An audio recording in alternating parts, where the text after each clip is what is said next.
हर खबर पर होगी आपकी पकड़। डाउनलोड कीजिए एबीपी लाइव ऐप। स्वागत है आपका एबीपी न्यूज पर। आपके साथ मैं हूं आदर्श झा। बिहार चुनाव में यूं तो मुकाबला नीतीश वर्सेस तेजस्वी यादव के बीच है, लेकिन इस मुकाबले में कहीं ना कहीं लालू प्रसाद यादव भी मौजूद हैं। चारा घोटाले में सजा याफ्ता लालू फिलहाल रांची के जेल में हैं, लेकिन बिहार चुनाव में उनका नाम भी गूंज रहा है। 9वीं पर लालू बकरों की बलि देना चाहते थे, लेकिन विपक्ष ने बलि के इस मुद्दे को भी चुनावी रंग दे दिया है। जाहिर है लालू चुनावी मैदान में मौजूद नहीं है, लेकिन फिर भी मैदान में हैं लालू। देखिए हमारी खास रिपोर्ट।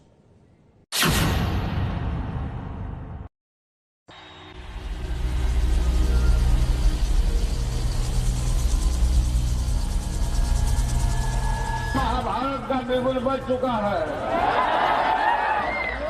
ये बिहार का चुनाव नहीं है, यह देश का चुनाव हो रहा है। देश का चुनाव पूछ रहे हैं दिल्ली के अखबार वाले लोग, लालू जी आप और नीतीश काहे के लिए इकट्ठा हुए हैं? तो मेरा जवाब है कि नरेंद्र मोदी को बधिया करने के लिए।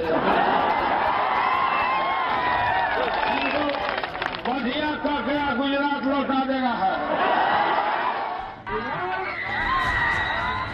ठेठ देसी अंदाज में जनता से सीधा संवाद करने वाले लालू प्रसाद यादव का ऐसा अंदाज़े बयां, उनका चार्म और आम लोगों से जुड़ने की उनकी कला का एक इतिहास है।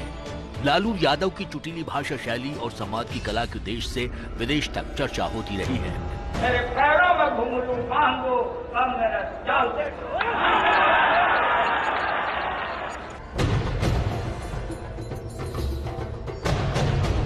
राज चलता है तो रोड से चलता है। वो देश के उन चंद नेताओं में भी शामिल हैं जो विधानसभा, विधान परिषद, लोकसभा और राज्यसभा इन चारों ही सदनों के सदस्य रह चुके हैं। लेकिन इस बार बिहार के चुनाव में लालू प्रसाद यादव कहीं नजर नहीं आ रहे हैं। बिहार की चुनावी राजनीति में करीब 33 साल बाद ये पहला मौका है जब लालू यादव चुनाव मैदान में मौजूद नहीं है, लेकिन उनको लेकर एनडीए लगातार हमलावर है। उप मुख्यमंत्री ने लालू पर तंत्र मंत्र का सहारा लेने और पशु बलि के जरिए चुनाव जीतने का आरोप लगाया है। और इन लोगों का पेट तो इतना बड़ा है कि भाइयों बहनों गरीबों का राशन तो खाए खाए, यहाँ पर तो गाय भैंस का चारा भी खा गए थे। बिहार के मौजूदा चुनाव में लालू की जगह उनके बेटे तेजस्वी यादव न सिर्फ उनकी पार्टी आरजेडी का चेहरा है, बल्कि महागठबंधन की कमान भी उन्होंने ही संभाल रखी है। लालू की गैर मौजूदगी में तेजस्वी का मुकाबला अपनी उम्र के बराबर राजनीतिक अनुभव रखने वाले मुख्यमंत्री नीतीश कुमार से है। वहीं पीएम मोदी की चुनौती से भी तेजस्वी अकेले ही जूझ रहे हैं। तो जिस दिन पहला मंत्रिमंडल की बैठक होगी, पहला मेरा गठबंधन मुख्यमंत्री रहते हुए चलेगा, तो देश के इतिहास में पहली बार 10 लाख नौजवान को। पिछले 40 साल में ये दूसरा मौका है जब लालू प्रसाद यादव के बिना ही बिहार में चुनावी संग्राम हो रहा होगा। साल 1977 के बाद 2020 का मौजूदा चुनाव ऐसा दूसरा चुनाव है जब लालू यादव चुनावी जंग में कहीं नजर नहीं आ रहे हैं और न ही उनकी आवाज सुनाई दे रही है, लेकिन चुनावी सभाओं में मौजूद हैं लालू। आपने देखा होगा कि राजद में 4 के अलावा किसी 5वें की फोटो कहीं दिखाई देती है क्या? भाई जहां पर पोस्टर में तक जगह नहीं दे रहे हो तो क्या सत्ता में जगह देंगे? बीजेपी हो या फिर जेडीयू, मौजूदा चुनाव में एनडीए के घटक दलों ने लालू प्रसाद यादव पर ही निशाना साध रखा है। चुनावी सभाओं में आरजेडी पर निशाना साधते हुए नीतीश कुमार जहां लालू के 15 साल के जंगल राज को फिर उछाल रहे हैं, वहीं बीजेपी आरजेडी के पोस्टर से लालू का चेहरा गायब होने पर सवाल उठा रही है। जाहिर है बिहार के चुनावी मैदान में गैर मौजूद होकर भी मौजूद हैं लालू। पति पत्नी बेटा बेटी, और उसके बाद बिहार के लोगों ने जब हम लोगों को काम करने का मौका दिया तो हम लोगों के सामने पूरा बिहार एक परिवार है और समाज के हर तबके के लोगों के उत्थान के लिए, हर इलाके के विकास के लिए काम किया। बिहार चुनाव की तपिश पड़ोसी राज्य झारखंड में भी महसूस की जा रही है और इसकी वजह है लालू प्रसाद यादव। चारा घोटाले में सजा याफ्ता लालू प्रसाद यादव इन दिनों रांची के Rajendra institute of medical science में अपना इलाज करा रहे हैं और रिम्स के इस टेली बंगले में रुके हुए हैं। लेकिन उधर बिहार के चुनाव में उनके नाम की गूंज है। एक प्रमुख अखबार में जिस तरह की तस्वीरें सामने आई कि उनके बंगले के अंदर 2 बकरों को ले जाया जा रहा है, पूजा के नाम पर उसकी बलि दी जाएगी, तो मैं समझता हूं कि सरकार को शर्म आना चाहिए कि उसके नाक के नीचे कोई सजा याफ्ता कैदी इस तरह के दुस्साहस कैसे कर सकता है। हम तो यही मानते हैं कि सरकार की चुप्पी ही नहीं, सरकार का बर्दाश्त है लालू यादव के साथ और सरकार सारी चीजों को अनदेखी कर रही है। सरकार उनको खुला समर्थन दे रही है कि आप जैसे मर्जी उस तरह का व्यवहार करें। इसमें बुराई क्या है? अगर वो एक रिचुअल है तो वो उस चीज को तो फॉलो करेंगे ना। दुर्गा पूजा इतना बड़ा त्योहार है तो वो जेल परिसर के अंदर मंगा रहे हैं और मुझे जहां तक जानकारी है ऐसा कोई भी लॉ नहीं है जो कि किसी भी व्यक्ति को पूजा पाठ करने से रोके या फिर किसी त्योहार को मनाने से रोके। और सबसे बड़ी बात यह है कि जेल के अंदर भी कैदियों को त्योहार मनाने की छूट है, तो फिर लालू यादव जी के ऊपर उंगलियां क्यों उठ रही हैं? बिहार के डिप्टी सीएम सुशील मोदी ने लालू प्रसाद यादव पर तांत्रिक पूजा, पशु बलि और प्रेत साधना जैसे कर्मकांड कराने का आरोप लगाया है। सुशील मोदी ने ट्वीट किया है कि लालू प्रसाद को जनता पर भरोसा नहीं, इसलिए वो तंत्र मंत्र, पशु बलि और प्रेत साधना जैसे कर्मकांड कराते रहे।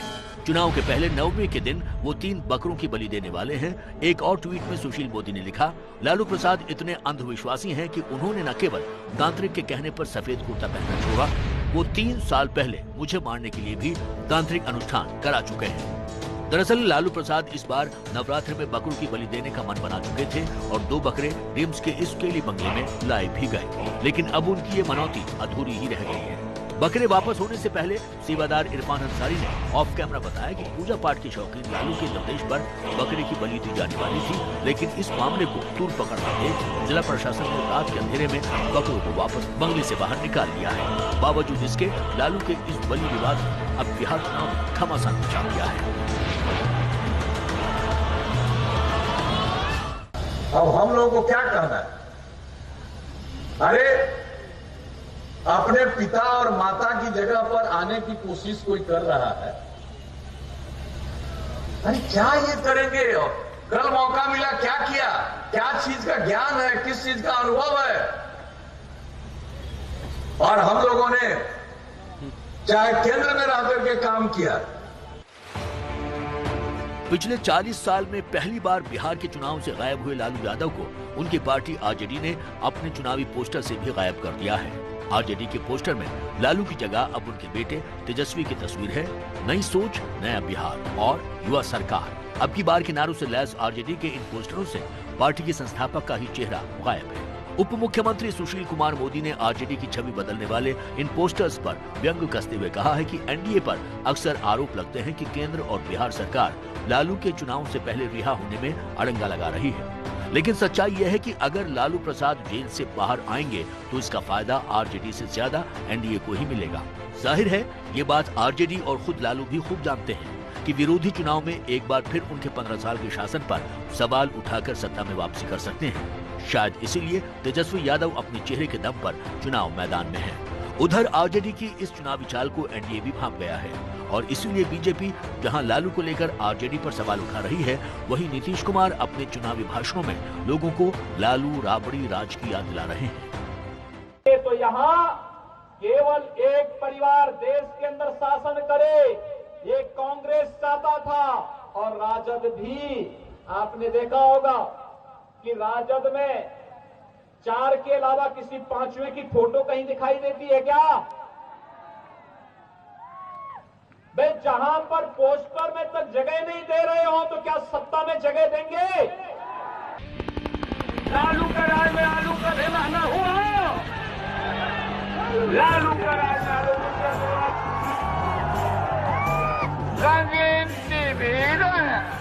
बिहार में हर तबका लालू प्रसाद यादव को जानता है और यही वजह है कि उनकी सभाओं में सबसे ज्यादा भीड़ उमड़ती रही है। कितना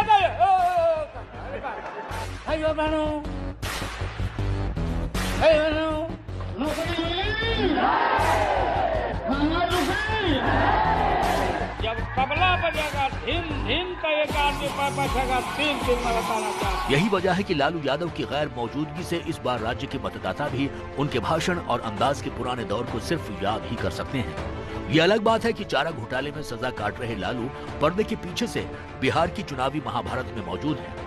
हाल ही में एक निजी चैनल के स्टिंग ऑपरेशन में भी इस बात का खुलासा हुआ कि रिम्स अस्पताल के निदेशक के इस आवास में रहते हुए लालू यादव ने न सिर्फ पार्टी टिकट को लेकर फैसले लिए, बल्कि महागठबंधन में सीटों के बंटवारे पर आखिरी मुहर भी लालू यादव ने ही लगाई है। बिहार के गया के आरजेडी नेता कमलेश शर्मा का एक वीडियो भी वायरल हुआ, जिसमें वो ये कहते पाए गए हैं कि उनसे लालू प्रसाद यादव जेल से रोज फोन पर बात करते हैं। कमलेश के मुताबिक लालू फोन कर कार्यक्रमों की तस्वीरें मांगते हैं, उन्हें कार्यक्रमों की तस्वीरें भेजी जाती हैं और वो फोन पर बाहर के लोगों से संपर्क में रहते हैं। जाहिर है चुनावी मैदान में भले ही लालू की जगह उनके बेटे तेजस्वी नजर आ रहे हैं, लेकिन पर्दे के पीछे से लालू प्रसाद यादव भी बिहार की इस चुनावी महाभारत में मौजूद हैं। देखिए, सही बात तो ये है कि लालू जी क्या कहते हैं, क्या करते हैं, इसके बारे में मुझे कोई टिप्पणी नहीं करनी। मैं केवल इतना ही पूछना चाहता हूँ कि तेजस्वी यादव जो है वो लालू जी का फोटो क्यों नहीं लगा। जी, बिहार चुनाव में पहले चरण के लिए मतदान से पहले चुनावी घमासान तेज हो गया है। एनडीए की कमान नीतीश के हाथ में है, तो वहीं महागठबंधन और राष्ट्रीय जनता दल की कमान तेजस्वी यादव ने थाम रखी है। जाहिरी तौर पर अभी तक तेजस्वी ही महागठबंधन और पार्टी से जुड़े नीतिगत फैसले लेते नजर आए हैं। वहीं पार्टी के उम्मीदवारों की टिकट पर फैसला भी वो ही करते दिखे हैं। लेकिन पर्दे के पीछे से आरजेडी अध्यक्ष लालू प्रसाद यादव की सहमति ही सारे अहम फैसलों पर मुहर लगा रही है। ऐसा कहा जा रहा है कि लालू प्रसाद के करीबी भोला प्रसाद यादव पहले चरण के चुनाव के लिए उम्मीदवारों की सूची लेकर रांची पहुंचे थे, जिसमें जरूरी फेरबदल और दिशा निर्देश के साथ लालू यादव ने ही उम्मीदवारों के नाम फाइनल किए हैं। इससे पहले महागठबंधन में सीटों के बंटवारे पर भी लालू की सहमति के बाद ही पटना में घोषणा की गई थी। जाहिर है लालू चुनाव मैदान में हैं और यही वजह है कि वो एनडीए की जुबान पर हैं।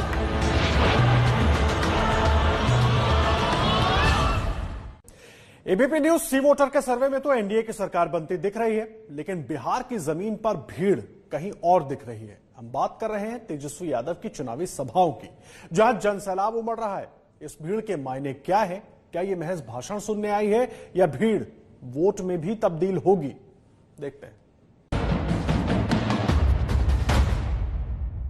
आ गया, उसके पहले हो जाना चाहिए था ना। एबीपी न्यूज सी वोटर के सर्वे में ये सामने आया कि बिहार में एनडीए के पक्ष में एक तरफा माहौल दिख रहा है, यानी बिहार में एक बार फिर एनडीए सरकार बनती हुई नजर आ रही है। लेकिन सवाल यही है कि पूरे चुनाव प्रचार के दौरान लोगों की भारी भीड़ आरजेडी नेता तेजस्वी यादव की रैलियों में नजर आई। पैसा आएगा कहां से? ऊपर से आएगा? कहां से आएगा? या रेलवे से आएगा? 15 साल में नीतीश जी रोजगार दिए। नेता कोई भी जुबान बोले, कोई भी दावे करे, लेकिन हर चुनाव में भीड़ की अपनी जुबान होती है। भीड़ के अपने मायने होते हैं, भीड़ के अपने इशारे होते हैं। बिहार चुनाव में भी सबसे ज्यादा चर्चा उस भीड़ की है जो आरजेडी नेता तेजस्वी यादव की सभाओं में जुट रही है। ऐसा नहीं है कि नीतीश कुमार की सभाओं में भीड़ नहीं है, लेकिन जानकारों का ध्यान तेजस्वी जैसे नए नेता की भीड़ पर ज्यादा है, क्योंकि भाषण सुनने आई भीड़ जल्द मतदान भी करेगी। महज कुछ हफ्तों पहले तक हालात ये थे कि बड़े से बड़े राजनीतिक पंडित भी बिहार के इस चुनाव को एक तरफा मानकर नीतीश कुमार और एनडीए की जीत के दावे कर रहे थे। लेकिन पिछले कुछ दिनों में ये नैरेटिव बदल सा दिखने लगा है और इसकी वजह बना है तेजस्वी यादव की चुनावी सभाओं में उमड़ता जनसैलाब। तेजस्वी की सभाओं की इसी भीड़ को देखकर अब ये लगने लगा है कि बिहार का चुनावी महासंग्राम कांटे का होने वाला है। तेजस्वी की सभाओं में जुटती भीड़ ने जेडीयू और एनडीए कैंप में खलबली मचा दी। हर कोई दबाव में आ गया। ये दबाव बयानों में भी दिखने लगा और प्रचार के तरीके में भी। हजारों की भीड़ ने बीजेपी और जेडीयू के साथ मुख्यमंत्री नीतीश कुमार के लिए भी परेशानी खड़ी कर दी। अगर बिहार सरकार के पास पैसा नहीं है तो आपने 15 साल क्या किया? यही वजह है कि अब तक सिर्फ नीतीश कुमार के भाषण के वीडियो पोस्ट करने वाली जेडीयू नीतीश कुमार की सभाओं में हो रही भीड़ के भी वीडियो डालने लगी और ये बताने की कोशिश करने लगी कि सामने की जगह पर भीड़ इसलिए नहीं दिख रही क्योंकि मुख्यमंत्री नीतीश कुमार के सुरक्षा घेरे का प्रोटोकॉल है। यानी भीड़ से बदलते नैरेटिव की सफाई देनी पड़ी। इसके अलावा चुनावी जमीन पर एंटी इनकम्बेंसी फैक्टर भी नीतीश के खिलाफ जा रहा है। माना जा रहा है कि लॉकडाउन के दौरान बिहार के प्रवासी मजदूरों के साथ जो कुछ हुआ उससे उनके अंदर गुस्सा है। यहाँ पर ये सब हल्ला मत करो, तुमको अगर वोट नहीं देना है मत दो। बिहार में चुनावी प्रचार चरम पर है। इस चुनाव की सबसे दिलचस्प बात यह है कि कुछ समय पहले तक जिस चुनाव में कोई मुकाबला ही नहीं दिख रहा था, उस चुनाव की दशा और दिशा तेजस्वी यादव ने अपने प्रचार की बदौलत बदल कर रख दी है।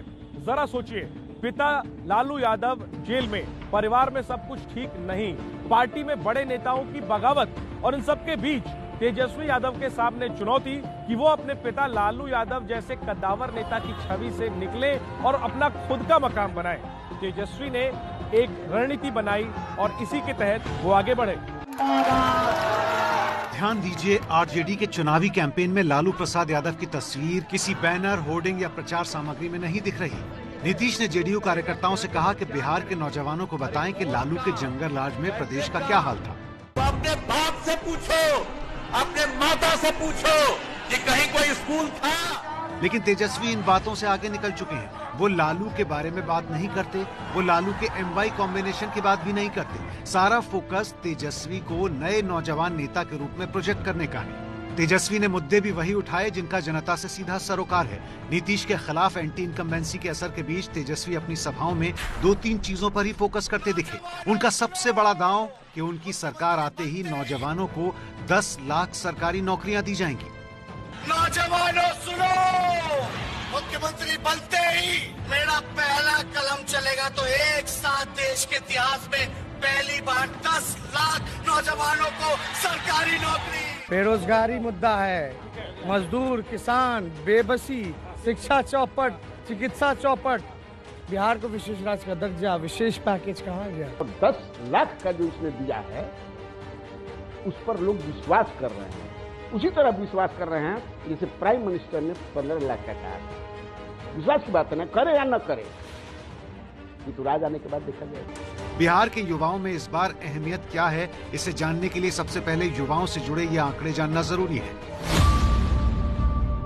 आंकड़ों के मुताबिक बिहार में 12.5 करोड़ की आबादी में 58% आबादी युवाओं की है। 2020 में चुनाव में 75 लाख ऐसे युवा मतदाता हैं जो पहली बार अपने वोट का इस्तेमाल करेंगे, यानी उनकी उम्र 23 साल से नीचे है। बिहार में चुनाव आयोग के मुताबिक 20 से 29 साल की उम्र के 1 करोड़ 60 लाख मतदाता हैं, जबकि 30 से 39 साल के 1 करोड़ 98 लाख से ज्यादा वोटर हैं। लेकिन क्या ये भीड़ सचमुच बदलाव चाहती है? कई लोगों का मानना है कि तेजस्वी का 10 लाख नौकरियों का वादा सिर्फ चुनावी भाषण है, इससे ज्यादा कुछ नहीं।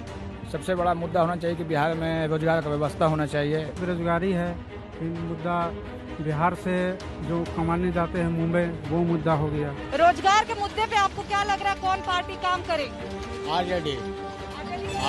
क्यों? क्योंकि वादा कर रहे हैं। हाँ, वादा कर रहे हैं वो, और वो जरूर, मुझे लगता है कि वो जरूर काम करेंगे। दूसरे बारों में भरोसा नहीं है क्योंकि वो 15 साल सरकार रह चुके हैं। जब केंद्रीय मंत्री नित्यानंद राय और यूपी के सीएम और बिहार चुनाव में एनडीए के स्टार प्रचारक योगी आदित्यनाथ ने सांप्रदायिक मुद्दों का जिक्र करके नैरेटिव बदलने की कोशिश की, तब भी तेजस्वी माहौल को सांप्रदायिक बनाने के जाल में नहीं फंसे। कहीं ना कहीं से ये साबित होता है कि लोग निराश हैं, परेशान हैं, घबराए हुए हैं। क्यों? नीतीश जी का चेहरा काम चल रहा है क्या? शायद यही वजह है कि चुनाव प्रचार में अलग छवि और नौजवान नेता होने का फायदा तेजस्वी को कम से कम चुनावी सभाओं में तो मिल रहा है, और इस पूरे घटनाक्रम ने बिहार चुनाव में नया करंट दौड़ाया है। मैं तो तेजस्वी पे भरोसा करना चाह रहा हूँ जी। तेजस्वी यादव की कौन सी बात आपको सबसे अच्छी लगती है? मतलब उनके बोलने से लगता है कि हाँ, ये जो बोल रहे हैं ये हो सकता है। लेकिन सबसे बड़ा सवाल कि क्या ये मानना सही होगा कि भाषणों में आ रही भीड़ सीधी वोटों में तब्दील हो जाएगी? कहीं ऐसा तो नहीं कि ये लोग सिर्फ भाषण सुनने आए हैं? अपेक्षा है इस लड़के से उस भीड़ को। नीतीश कुमार जब 2005 में भाषण देते थे और जब अटैक राबड़ी देवी और इसी तरह की भीड़, इसी तरह पागल थी भीड़, और एक बदलाव चाहती थी। यह दिखावटी भीड़ नहीं है, सुनने वाली केवल भीड़ नहीं है, करने वाली।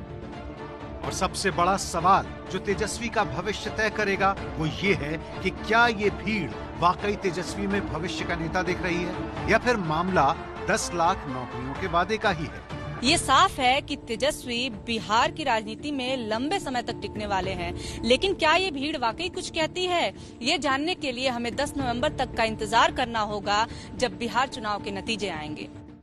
कोरोना महामारी की वजह से देश में लगे लॉकडाउन की तस्वीर आपको याद होगी। लॉकडाउन के दौरान देश के कई हिस्सों से लाखों मजदूरों के पलायन की तस्वीरों ने हर किसी की आंखें नम कर दी थी। लेकिन मजदूरों का यह पलायन अब बिहार चुनाव में अहम मुद्दा बन गया है। कैसे प्रवासी मजदूरों का वोट बिहार चुनाव में बन गया है अहम फैक्टर, इस पर देखिए हमारी एक खास रिपोर्ट।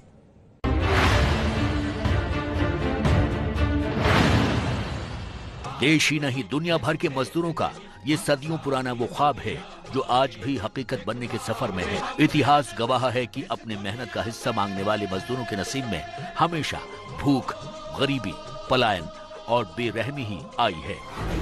कोरोना महामारी के इस दौर में भी जब देश और दुनिया में चक्का जाम हो गया तो वो मजदूर ही था जो सड़कों पर सैकड़ों मील पैदल चलने पर मजबूर हो गया।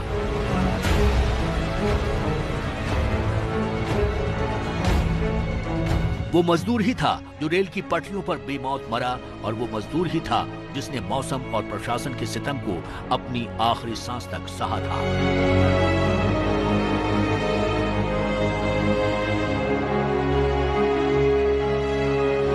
खाना नहीं मिलेगा नहीं, यहाँ रहकर क्या करेगा? खाना नहीं मिलेगा तो चलना पड़ेगा नहीं, यहाँ बैठा बैठा क्या खाएगा?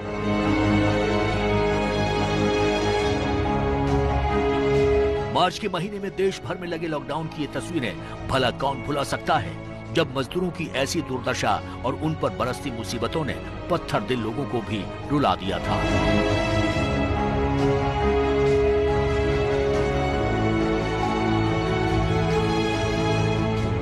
अब पैदल चलेंगे सर, अब धीरे धीरे सुस्ताते सुस्ताते रास्ते से। अब क्या करेंगे सर, इतना दिन हो गए बैठे बैठे, काम ना धंधे कुछ भी नहीं है, ना खाने पीने को कुछ भी नहीं मिल रहा है सर।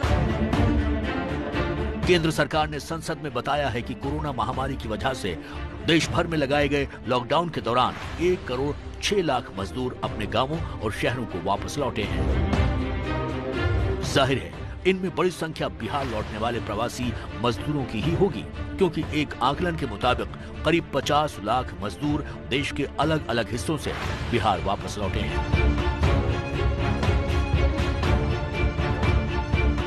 चुनाव आयोग के मुताबिक बिहार लौटे मजदूरों में करीब 16 लाख मतदाता भी हैं। जाहिर है विधानसभा चुनाव के नजरिए से वोटों की ये संख्या मामूली नहीं है और यही वजह है कि बिहार चुनाव में इन प्रवासी मजदूरों के वोटों को लेकर भी जबरदस्त घमासान मच गया है। इस 2-2 किलोमीटर तक, 1500 किलोमीटर तक एगो माई एगो कोड़ा में बबुआ के लेल बारी, एगो में सामान लेके चलत रही 1500 किलोमीटर। और नीतीश जी कहते रहे कि जो जहां है वहीं रहो। बोले थे कि नहीं बोले थे? 40 लाख से भी ज्यादा मजदूर लोग आए। सुप्रीम कोर्ट ने बोला कि रोजगार दो नीतीश जी, आप जाइए तो एयरपोर्ट चले जाओ, रेलवे स्टेशन चले जाओ, सब मजदूर को वापस ले जा रहा है, पलायन कर रहा है। लोगों को काम वगैरह से कोई दिलचस्पी नहीं।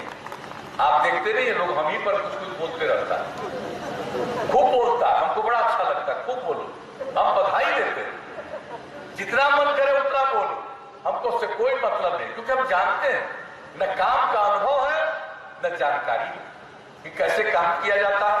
और हम तो शुरू से यही जानकारी लेते रहे, यही अनुभव प्राप्त हुआ है और उसी के आधार पर एक एक चीज कितनी आपको सोचना है।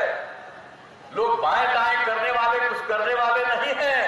अगर फिर मौका मिला नई पीढ़ी के लोगों को भी याद करा दीजिएगा कि 15 साल पहले जो बुरा हाल था वैसा ही बुरा हाल फिर कायम होगा। साल 2015 के बिहार के पिछले चुनाव में 56.6% मतदान हुआ था, जिसमें महिलाओं का करीब 60.5% हिस्सा था। दरअसल बिहार में महिलाओं के ज्यादा वोट प्रतिशत की वजह चुनाव के दौरान राज्य में पुरुषों की गैर मौजूदगी है, जो रोजगार के सिलसिले में दूसरे राज्यों में चले जाते हैं। प्रवासी मजदूरों के इसी गणित को भांपते हुए मुख्यमंत्री नीतीश कुमार ने अपने 15 साल के कार्यकाल में महिला वोट लुभाने के लिए कई योजनाएं शुरू की हैं। शराबबंदी से भी महिलाओं को काफी राहत मिली है। यही वजह है कि बिहार में महिला वोटों का ज्यादा हिस्सा नीतीश कुमार को मिलता रहा है। महिलाओं की कोई इज्जत थी? जनप्रतिनिधि के तौर पर महिलाएं न के बराबर थी, बहुत कम। और हम लोगों को जब आप लोगों ने मौका दिया, हम लोगों ने पंचायती राज संस्थाओं और नगर निकायों में महिलाओं के लिए 50% का आरक्षण किया। बिहार की महिलाएं परिवार के पुरुष सदस्यों की गैर मौजूदगी में जिस तरीके से मतदान करती रही हैं, मौजूदा चुनाव में शायद ही वैसा होगा।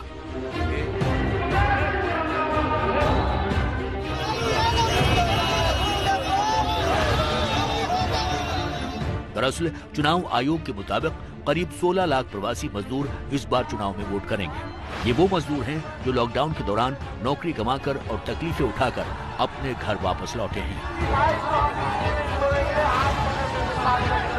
ये बात भी किसी से छिपी नहीं है कि बिहार के मुख्यमंत्री नीतीश कुमार चाहते थे कि ये प्रवासी मजदूर वापस न लौटें, और यही वजह है कि बिहार चुनाव में विरोधी दल मजदूरों के पलायन को मुद्दा बना रहे हैं और इन प्रवासी मजदूरों को उनकी तकलीफों और परेशानियों की खूब याद भी दिला रहे हैं। डबल इंजन की सरकार है, लेकिन बिहार को विशेष राज्य का दर्जा नहीं दिला पाए, बिहार को विशेष पैकेज नहीं दिला पाए। अभी भी बड़ी तादाद में पलायन हो रहा है। बिहार में गरीबी दूर नहीं हुई, बेरोजगारी दूर नहीं हुई, भूखमरी, गरीबी, कोई चीज में अगर आप देख लें, अगर 15 साल में कोई काम किया हो, एक काम जो है नहीं किया गया। बिहार चुनाव में अपनी हर सभा में तेजस्वी यादव जहां बेरोजगारी का मुद्दा उठा रहे हैं, वहीं वो मजदूरों के पलायन और बिहार के प्रवासी मजदूरों को लॉकडाउन के दौरान हुई तकलीफों का जिक्र करना भी नहीं भूल रहे हैं। दरअसल आरजेडी चुनाव प्रचार की शुरुआत से ही रोजगार, मजदूर, किसान और नौकरियों से जुड़े मुद्दों को उछाल रही है और इन मुद्दों पर सत्तारूढ़ एनडीए अब तक बैकफुट पर ही नजर आया है। तो इसके पीछे चुनावी जीत हार का वो बारीक गणित है जो प्रवासी मजदूरों की घर वापसी से गड़बड़ा गया है। दरअसल बिहार के 38 जिलों में करीब 18,87,000 प्रवासी थे, जिनमें से 16,06,000 मतदान करने के योग्य थे और इनमें से 13,93,000 प्रवासी मजदूरों के नाम पहले से ही मतदाता सूची में दर्ज थे। वहीं करीब 2,03,000 मजदूरों ने मतदान के लिए अपना पंजीकरण कराया है।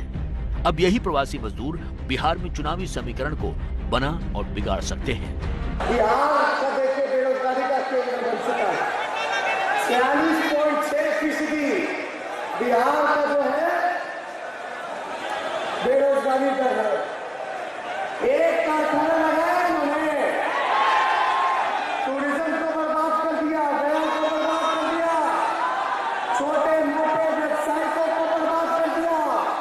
इनकी सरकार ने किसान, मजदूर सबको तबाह कर दिया। ये हकीकत है। बिहार के चुनाव में करीब 18 लाख प्रवासी मजदूर वोटर कितना बड़ा फैक्टर है और कैसे दूसरे राज्यों से लौटे ये मजदूर चुनाव में बाजी पलट सकते हैं, इस बात का अंदाजा विरोधी और सत्ता पक्ष दोनों को खूब है। और यही वजह है कि मजदूरों को लुभाने की कोशिशें तेज हो गई हैं। साल 2015 के चुनावी आंकड़ों के मुताबिक राज्य की 8 विधानसभा सीटों पर हार जीत का अंतर 1000 से भी कम वोटों का रहा है। झंझारपुर में आरजेडी ने बीजेपी को 834 वोट, बनमखी में बीजेपी ने राजद को 708 वोट, बरौली में राजद ने बीजेपी को 504 वोट, आरा में आरजेडी ने बीजेपी को 666 वोट, जैनपुर में बीजेपी ने बीएसपी को 671 वोट, तरारी में भाकपा माले ने एलजेपी को 272 वोट से शिकस्त दी थी। वहीं चनपटिया में बीजेपी ने जेडीयू को 464 वोट और शिवहर में जेडीयू ने हम को 461 वोट से हराया था। हालांकि बीजेपी जेडीयू हम के एक साथ आने के बाद इनमें से 2 सीटों पर असर नहीं पड़ेगा। हम लोगों ने कौन कौन सा काम नहीं किया भाई? सड़क का, पुल का, पुलिया का, एक एक चीज काम किया, स्कूल का, अस्पताल का। और जब पहली बार मौका मिला काम किया, उससे भी ज्यादा दूसरी बार, उससे भी ज्यादा इस बार हम लोग मेहनत कर रहे हैं। और जब कभी मुलाकात बिहार चुनाव में जहां नीतीश कुमार चाहते हैं कि मजदूर लॉकडाउन से हुए पलायन की कड़वी यादें भुला दें, वहीं विरोधी पक्ष खासतौर पर तेजस्वी यादव अपने चुनावी भाषणों में लगातार मजदूरों को पलायन याद दिला रहे हैं। दरअसल विधानसभा चुनाव में चंद वोट का फर्क जीत को हार में तब्दील कर सकता है। बिहार के पिछले चुनाव में 60 सीटें ऐसी थीं जहां 8000 से भी कम वोटों से हार जीत का फैसला हुआ था। 25 सीटें तो ऐसी थी जहां महज 5000 वोटों के अंतर से हार जीत हुई थी। इन 25 सीटों में से भी 7 सीटें ऐसी थीं जिनमें बीजेपी जेडीयू के बीच सीधा मुकाबला था। शेरघाटी में जेडीयू ने हम पार्टी को 4834 वोट, दिनारा में जेडीयू ने बीजेपी को 2691 वोट, नालंदा में जेडीयू ने बीजेपी को 2996 वोट और बिहार शरीफ में बीजेपी ने जेडीयू को 2340 वोट, सीवान में बीजेपी ने जेडीयू को 3534 वोट, जाले में बीजेपी ने जेडीयू को 4620 वोट, सिक्टा में जेडीयू ने बीजेपी को 2835 वोट और पिपरा में बीजेपी ने जेडीयू को 3930 वोट से शिकस्त दी थी। ओ भाई बहन, हालांकि अब जेडीयू और हम के बीजेपी के साथ आने से इन सीटों पर एनडीए मजबूत हुआ है, लेकिन एनडीए को कम मार्जिन वाली ऐसी सीटों पर ही प्रवासी मजदूरों के वोट का डर सता रहा है। जो बेइज्जती इन्होंने करने का काम किया, जो रोजी रोटी कमाने जो मजदूर पलायन करके जाते हैं, बोलते शौक के लिए जाते हैं, मजे के लिए बाहर जाते हैं, इसलिए पलायन करते हैं। तो ये है बीजेपी का चेहरा बिहार में, ये है। और चिट्ठी निकाला जाता है कि मजदूर भाई अगर आएंगे तो अपराध बढ़ जाएगा। अब क्यों खामोश है भैया सरकार? मुझे याद है जब लॉकडाउन के दौरान बिहार के बहुत सारे नौजवान उत्तर प्रदेश होते हुए आ रहे थे। भले ही दिल्ली में उनके साथ दुर्व्यवहार आम आदमी पार्टी ने, कांग्रेस की सरकारों ने किया होगा, लेकिन उत्तर प्रदेश में जब आते थे तो उनके पैरों के लिए धोने के लिए गर्म पानी मिलता था और उनके लिए ताजा ताजा भोजन देने के साथ साथ हमने कहा था उत्तर प्रदेश सरकार के सभी अधिकारियों से कि भाई देखो, बिहार के लोग हमारे अपने लोग हैं, इनको उत्तर प्रदेश शासन की गाड़ी से बिहार के अंदर भेजने की व्यवस्था करिए क्योंकि ये हमारे मेहमान हैं। बिहार चुनाव में प्रवासी मजदूरों का वोट कितनी बड़ी ताकत है, इसका अंदाजा सिर्फ एक जिले की मतदाता सूची से ही हो जाता है। समस्तीपुर जिले में प्रशासन ने जो 4 कैंप लगाए थे उनमें 8153 प्रवासी मजदूरों को वोटर बनाया गया। ये वो प्रवासी हैं जिनकी लॉकडाउन के बाद घर वापसी हुई है। जिला प्रशासन का अनुमान है कि 54,000 से अधिक प्रवासी बिहार चुनाव का हिस्सा बनेंगे। दरअसल समस्तीपुर जिला प्रशासन ने प्रवासियों का सर्वे कराया है, जिसमें 75,619 प्रवासियों की घर वापसी की पुष्टि हुई है। इनमें से 61,313 प्रवासी ऐसे हैं जिनका नाम पहले से वोटर लिस्ट में है। दरअसल बिहार में रोजगार की खस्ता हालत ने यहाँ प्रवासियों की बड़ी फौज खड़ी की है और इसका अंदाजा CMIA के इन आंकड़ों से भी हो जाता है।